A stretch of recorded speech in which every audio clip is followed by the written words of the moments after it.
I think it's more important to figure out what you want and then work for that. Because if you don't figure out what you want, then other people are going to tell you what you should want. You're listening to Brainwork Framework, a business and marketing podcast brought to you by focus-biz.com. Welcome back to another episode. With us today is the co-founder and creative director of Snap Advantage, Sandra Kokotovic. She owns a boutique marketing agency helping brands mostly in the biohacking and health space scale. Sandra, thanks so much for joining us. How are you doing today? Thank you so much for having me. I'm doing great. It's a Tuesday and the sun is shining where I'm calling from. We're coming from 4 feet of snow with 3 snowstorms in the last week alone. Honestly, I'm happy. It's bright. It's sunny. It's good. That is wonderful. It is a bright sunny day here as well, and we're surviving the snow as well. But wanted to learn more about your journey. It looks like you started not only with building a 7-figure e-commerce brand, but then starting this boutique marketing agency. Tell me more about this journey that you went on. What were you doing before that led you into doing what you're doing today? Yeah, I definitely didn't grow up thinking I'm going to be a digital marketer. That was not what I was answering at school when they were asking you, what do you want to be when you grow up? But I always wanted to travel and have freedom over where I'm located, where I'm working from, and who I'm working with, because that's really important. You spend so much time at work because we have to make a living, all of us, most of us. And becoming an e-com entrepreneur and a digital marketing agency owner kind of happened by chance. Before this, I thought I wanted to work for the government. So again, I like to travel. I like my free time. I come from Romania, just a side step. And in Romania, 5, 6, 7, 8 week vacations per year is a normal thing. So we're moving to Canada in 2005, and I'm learning that here 2 weeks is the norm. 2 weeks is barely like one vacation plus taking a few days off here and there. So growing up, I love to travel and I like to have time freedom. So government jobs is it. That was before the techie scene kind of came to Canada the way it was in the States. So I thought I was going to work for the government, majored in business and French, because here you have to speak both languages fluently. And I did that for a while and definitely not my cup of tea. I had the opportunity to do a lot of good work with the employment sector. And then I went into sales and I was like, at least sales is more dynamic. I can work in the tech companies. If you make the money, they'll give you time off. But then I met my current husband and he was an internet guy. I had no idea what that was. I just knew that he was selling jewelry online. And he took me on a mastermind in Bali where I found about internet marketing. And I saw a lot of marketers that were just selling things online with no background in marketing from anywhere in the world. And I was like, I'm just going to start drop shipping. I told Serge, I don't care what you need me to do. I'll work for a company. Please hire me. I want to quit. So I quit the day after I came back from Bali and we started a marketing agency. And that was the journey. Wow, that is incredible. So now from all that experience, fast forward to today, tell me more about the individuals you help, some of the campaigns you're running, just life now as to where you are today. Yeah. So I'll tell you one thing. Throughout the 8 years that I've had this agency, I haven't been a fan of taking those guru advices of like niche down, niche down, niche down. This was super recent. So over the last 8 years, it was quite eclectic. I would say in the best way possible because that allowed me to learn a lot of marketing strategies and see what we like, what we can do, what we can help. So we started our agency. We started working in lead generations. We work with finance, mortgage, insurance, and I don't want to call them boring, but let's say not so sexy industries. And we help them get more leads, right? Anybody that needed an appointment to create business. But then we started another e-commerce store. So we had one when we started our journey. We ended up selling it. We traveled, lost a lot of money, and had to make it back. In the meantime, we started hearing aids brands. So we kind of put our agency on pause for a while, started a hearing aid brand, and that was one of the two that became a 7-figure store in the first year, actually. But then I got shut down by Meta ads. I was a victim, like a lot of other business owners / coaches, entrepreneurs, and anyone that's run Meta ads, they've been victimized by it. I can assure you. And so we lost our account, we lost our 6-figure months, and we're like, oh boy, what do we do now? Because we rely on ads to make money. And we said, you know what, let's figure out how else we can scale. So then we started focusing more on content marketing, Pinterest, influencers, partners, brand ambassadors, email marketing, text marketing. And when we saw that that worked, we were like, let's work with brands that we know have the same problems. So I told you I like traveling. In 2020, January, we sold everything we had and we moved to Thailand. And then in March, we had to come back because of COVID. So we came back to Canada. We're like, this is a perfect opportunity to help businesses that need help because it's so chaotic out there right now.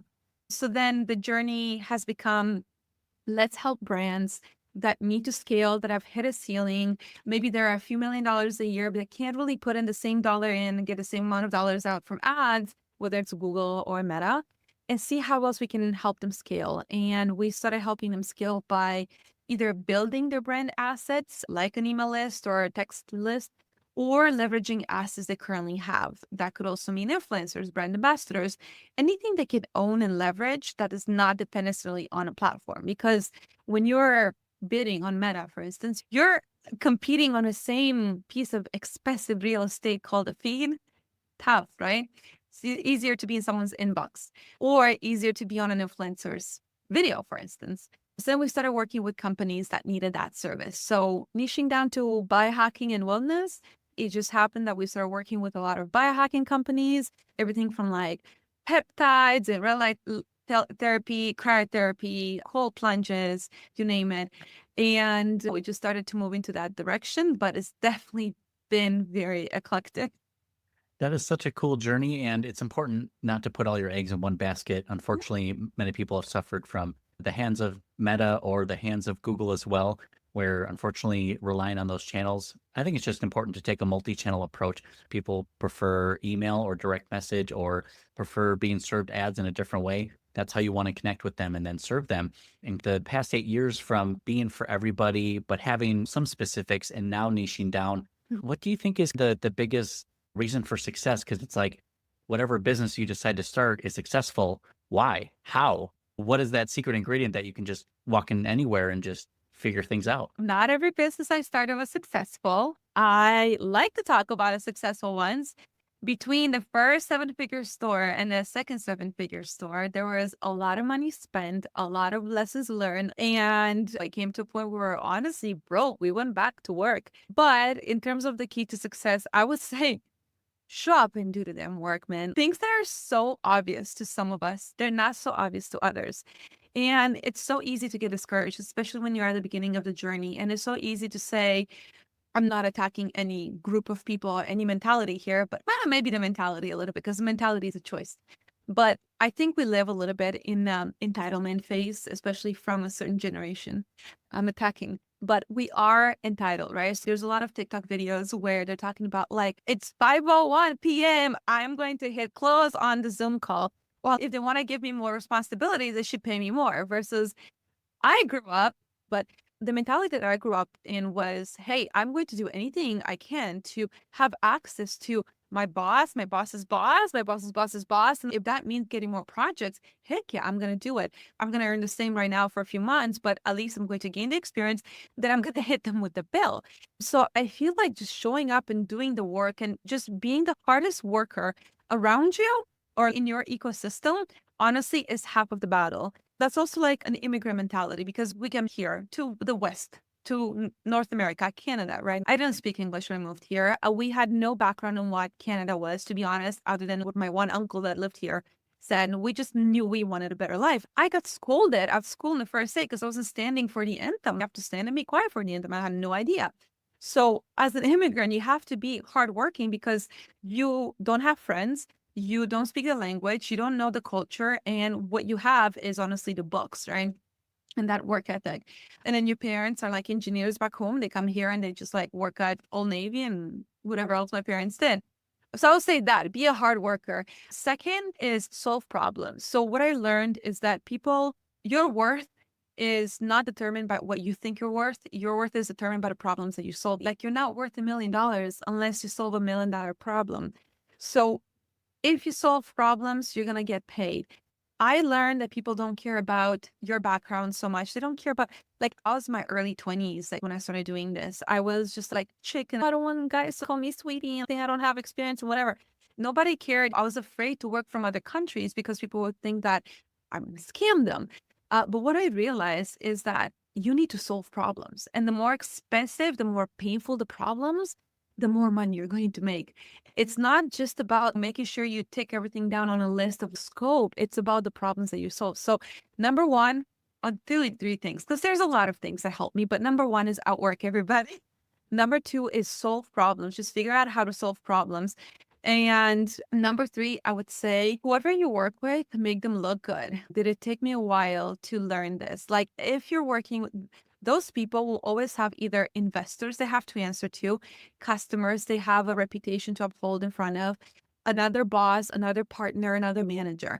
If you make them look good, then they're going to reward you. So looking good doesn't mean like complimenting them and whatever, but I have clients that are head office needs blah, blah, blah strategy. Can you do this for me? And I'm like, yeah, I will. And I'll do it within the day and I'll package it up and I'll just give them a presentation, put their name on it, not even mine. Why? Because they're going to come back to me and they're going to give me more business. They're going to be in my corner and they look good. I look good. Everybody wins. So I would say these three things, if I've been putting them in practice lately, it's what's been helping me keep moving forward. So yeah, outwork everybody, solve expensive problems, and make the people that are paying you look good. And I think it's a good head start. My God, I'm sorry. That was a very long answer. No, I was going to open this up for a top Yeah. 10 actually, because I'm like, just keep those coming because the top three were already fantastic. One, you even got to show up and do the damn work. I can't tell you how many entrepreneurs fail because they're just not willing to show up and to do the work.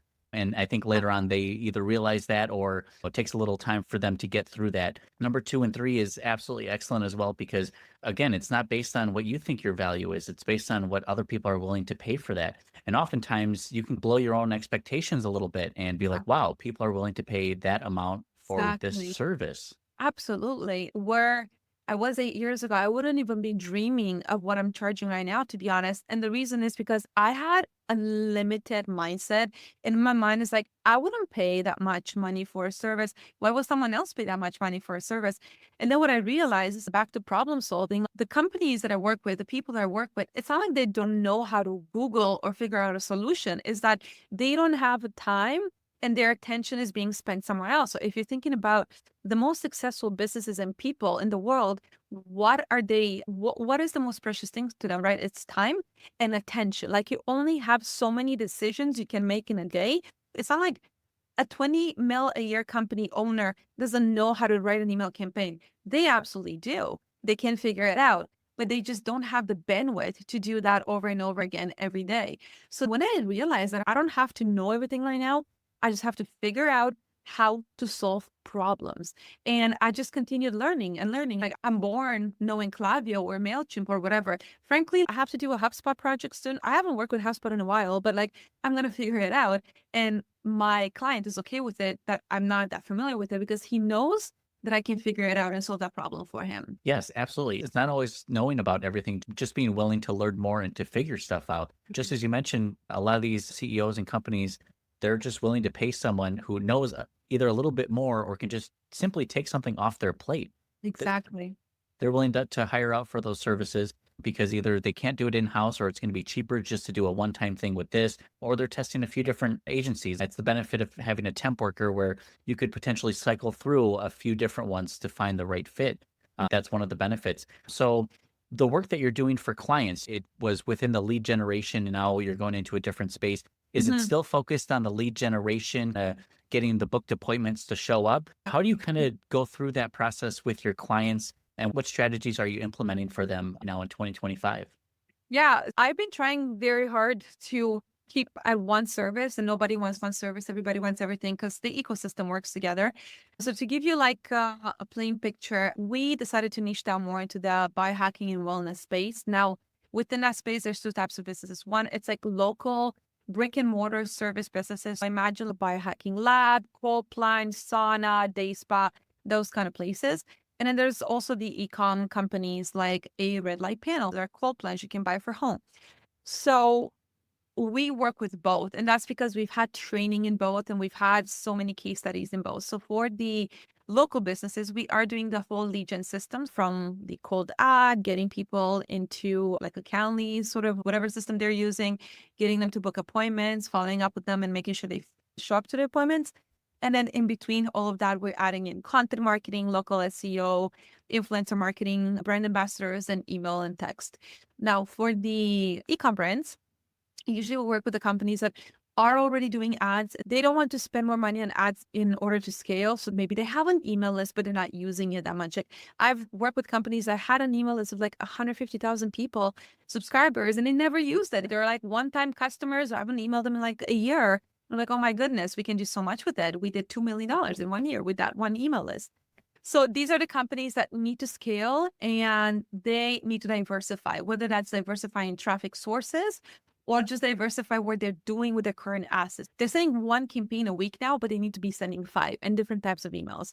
Maybe they don't have a rewards points program. They need more referrals. They need more repeat businesses. Maybe they are doing okay with ads, but they need to diversify the type of ads they're doing, right? Like they're not doing TikTok, they're not doing Pinterest. So for those companies, we're diversifying their traffic sources and then their digital assets. So those are the kind of projects that we're involved with right now. I I love that. And when you spoke about how we tried doing one service, but then the clients wanted more, it just had to go back to full service. And it is just a part of the full system, the ecosystem that Yeah, is created. Because once you're creating this content, you need that anyways. Then that can be optimized for SEO. And then that can be broken down into shorts and smaller pieces of exactly. social content. So if you're doing one piece, might as well just do a little bit of everything because it's a part of your entire brand, the visibility, the way that leads are nurtured. Maybe just a single email can convince someone to buy, but what helped nurture them along that journey is the blog post that you made about that and the video and the social media Exactly. that they saw. So all of that really plays into the buyer's journey and their decision-making Exactly. process. That's bingo. That's exactly it. So my dream of being an email marketer, working my sweatpants from behind the scenes and pounding through emails, don't know if it's that feasible anymore. And I am okay with it. Just setting up the journey that you want for your life at that time and Yeah. just playing with the hand that you're dealt with the cards. Especially, I think a lot of us, many entrepreneurs, we were going to new heights in 2020. That was the next year. And then it absolutely crashing down. So the fact that 2 months prior, you had already sold everything, made this life changing decision, and then had to run back to it. Something to be said about running out of money or just the fear to be a motivator for us in our own businesses. It's kind of like, wow, when the fire is really lit under you, it's incredible what we're capable of doing Yes. and what we can accomplish in such a small amount of time. When you get to that level of comfort where you have more financial security, does your motivation change at all? Are you less or more motivated, seeing more money coming in? Yeah. I feel I do. Yes. So when we sold everything, actually the first time we left for Bali in Thailand in 2017 and we came back with tail between our legs. We had a lot of failed ventures. We tried it all from phone cases, canvases, t-shirts, mugs. We tried so many things and they just didn't work out and we had to go back to work. But honestly, our jobs are only good enough to pay for our bills. They're not good enough to pay for the debt. They were not good enough to pay for growth and for the future. So we worked in the mornings from like 5 a.m. until 8 a.m. We worked on our business and then went to work and then at night again.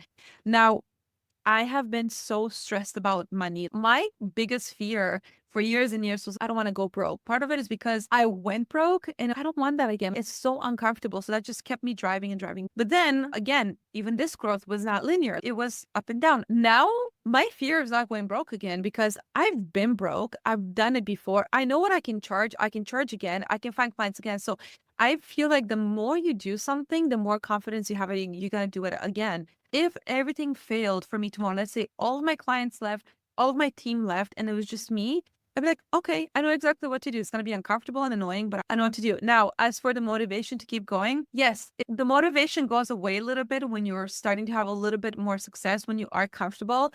And I feel comfort zone is one of the most dangerous freaking places you can be in. So what we started doing, we had stores that worked really well. When we had our like $1 million store, we were making good profits, but we were spending money. We were balling in Bali. And instead of thinking, how can we grow even more? We're coasting. And now what we started doing is we have bigger goals. We push ourselves to new limits. We find projects for growth. We're taking on bigger clients that we have to perform better. And we're just on a path for more and more. It's like we keep stretching ourselves to continue growing. And then I like to spend money. My husband today was like, is that another Sephora package? I'm like, yes, it is. But then one of my friends called me right before this podcast and she's like, another Sephora pilot. And I'm like, see, that's the support that I need. And I'm like, but what we think about the goals and then we keep working on those goals. We want to have some sort of success.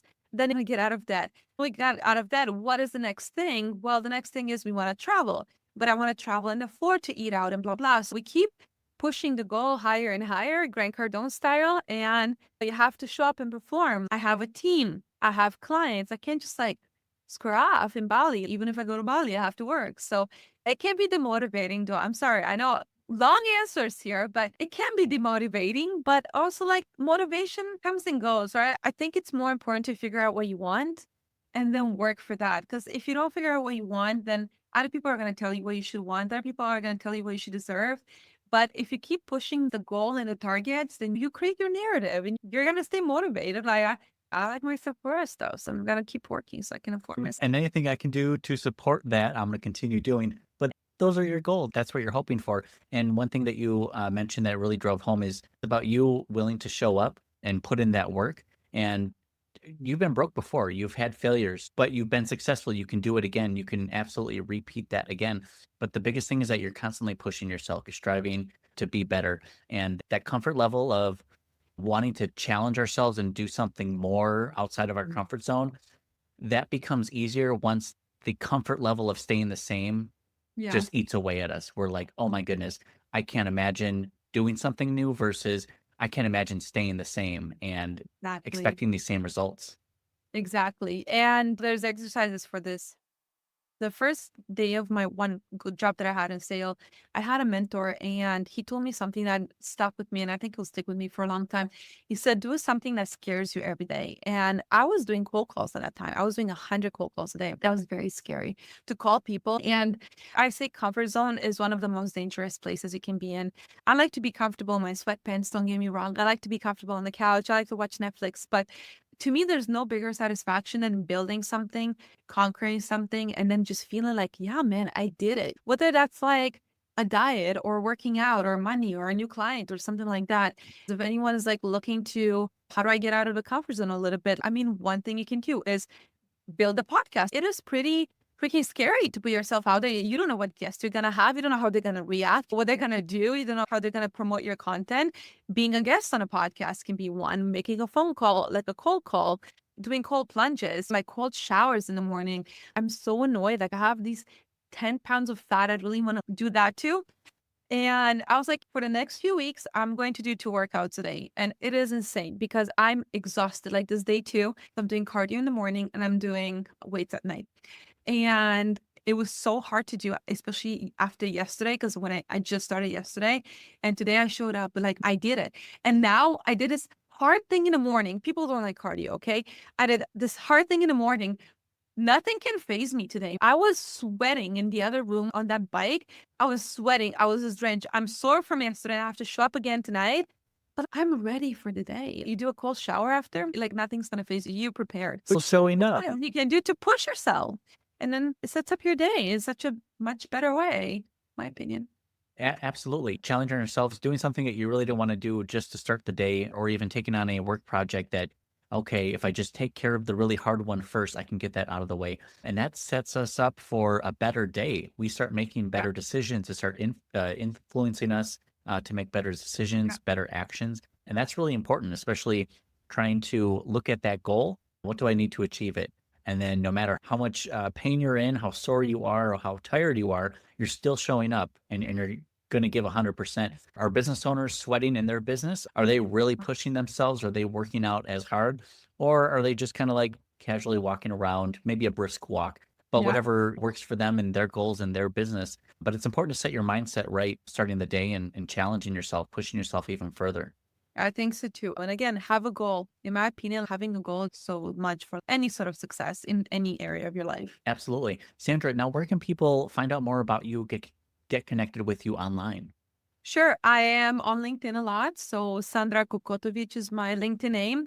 I am redoing my website right now, snapadvantage.com. So it is kind of like in construction, but snapadvantage.com or look up Sandra Kokotovic on LinkedIn or Instagram or TikTok. I'm on all social media channels. Very nice. And we'll have those links available down in the show notes and the description. Sandra, just a few minutes left, but we wanted to ask you, what are you looking forward to in 2025? Seems like you got some exciting irons in the fire right now, maybe some more travel plans. What are you looking forward to? Definitely travel plans. I have a lot of trips planned. So I'm taking advantage of being in North America right now. And I definitely want to come back to the States for a little bit. I haven't visited the States in a while. So hopefully I can do some California, Oregon, and Washington little trip, maybe even like stop in Vegas on the way back. I love Vegas. Yeah, me too. It's a great place. It's magical. Exactly. Maybe some islands, and then I'm gonna go back to Europe for a few months and then check out some wine and croissants and cheeses. In terms of work, I am super excited to start launching some good guides, hopefully, ideally, a little course. So I said that I cannot do one thing and I cannot clone myself. And unfortunately, we are limited with what we're doing within our business. And not everybody is ready to work with us. Not everybody needs to work with us yet. So my solution to that is if I can help a business in any way, whether that is through a mini course or some guides, checklists, any sort of content I can help with, I'm planning to do that in the later part of the year. So yeah, stay tuned. They're going to be on the website. That is very exciting. Always good to have content that just answers a lot of those common questions, nurtures them along in the journey. And anything that helps you put your knowledge out there that helps other people, that is a win-win for us in our business. Sandra, we appreciate your time. Thanks for coming on and sharing your journey with us. Wish you all the best and congratulations to you. Thank you so much. It's been a pleasure. Thank you.